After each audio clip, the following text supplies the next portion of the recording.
নমস্কার বন্ধুরা, কথা ধারাবাহিকের আজকের পর্বে আমরা দেখতে পাবো যে প্রত্যয় একাই রাস্তায় আসে এবং বলে যে আমি এখন একাই আন্দোলন করব ঋতুকে পাওয়ার জন্য, এবং প্রত্যয়কে দেখে সবাই হাসতে থাকে।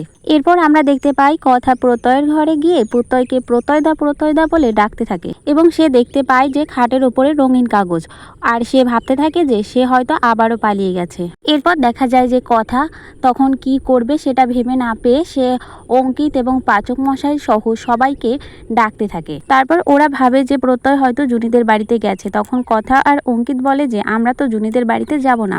তারপর কথা বলে যে আমরা তো ওদের কথা দিয়ে এসেছি যে ওদের বাড়িতে যাব না, কিন্তু রাস্তায় তো যেতে পারি, চল রাস্তায় যাই। তারপর ওরা রাস্তায় যায় এবং রাস্তায় ভিড় দেখে বলে যে ওখানে অত ভিড় কেন, এমনকি সাংবাদিকও ওখানে আছে।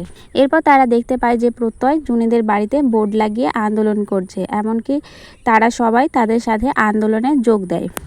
জুনি এবং কথা বাদে তারা সবাই আন্দোলন করছিল এবং চেঁচামেচি করে বলছিল যে ঋতুকে ছাড়া তারা বাঁচবে না, ঋতুকে তাদের বাড়ি বউ করতেই হবে। এসব কথা বলে তারা চেঁচামেচি করতে লাগলো এবং আন্দোলন করতে লাগলো, প্রত্যয়, অঙ্কিত, এভি, কথা, জুনি সকলে। অন্যদিকে পুলিশ অফিসার এসে বলে তোমরা এটা কি করছো, তুমি জানো না তুমি একজন পুলিশ হয়ে এমন কাজ করতে পারছো? তখন আবার পুলিশ অফিসারকে প্রত্যয় উঠে বলে যে আমি আমার ভালোবাসা পাওয়ার জন্য সব কিছুই করতে পারি। তারপর যখন পুলিশ অফিসার চলে যায় সেখানে কর্তা দাদু আসে। এরপর কথা বলতে থাকে যে যদি কর্তা দাদু চলে আসে তাহলে এখানে কি হবে। তারপর তারা হঠাৎই তাকিয়ে দেখে যে সেখানে কর্তা দাদু চলে এসেছে।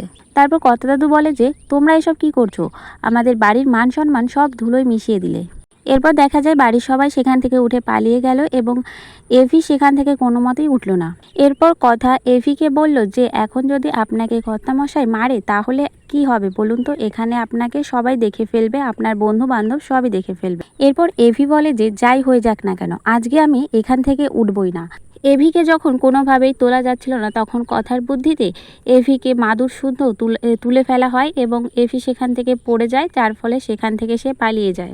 অপরদিকে দেখা যায় যে কথা বুদ্ধি খাটিয়ে বলে যে আমিও যদি প্রত্যয়দার মতো গলায় ঝুলিয়ে আন্দোলন করি তাহলে পাচক মশাইয়ের আমার ওপর থেকে রাগ কমে যাবে এবং আমাকে সে ক্ষমা করে দেবে, আর আমার ওপরের অভিমানটাও কেটে যাবে। অবশেষে কথার ফাঁদে পা দিল এভি এবং এভিকে সেখান থেকে উঠে যেতে হলো। তাহলে বন্ধুরা, কথা ধারাবাহিকে আজকের পর্বে আমরা এটাই দেখতে পাবো। ততক্ষণ আমার চ্যানেলে নতুন বন্ধু হয়ে থাকলে চ্যানেলটিকে সাবস্ক্রাইব করে দিও। দেখা হবে পরবর্তী ভিডিওতে।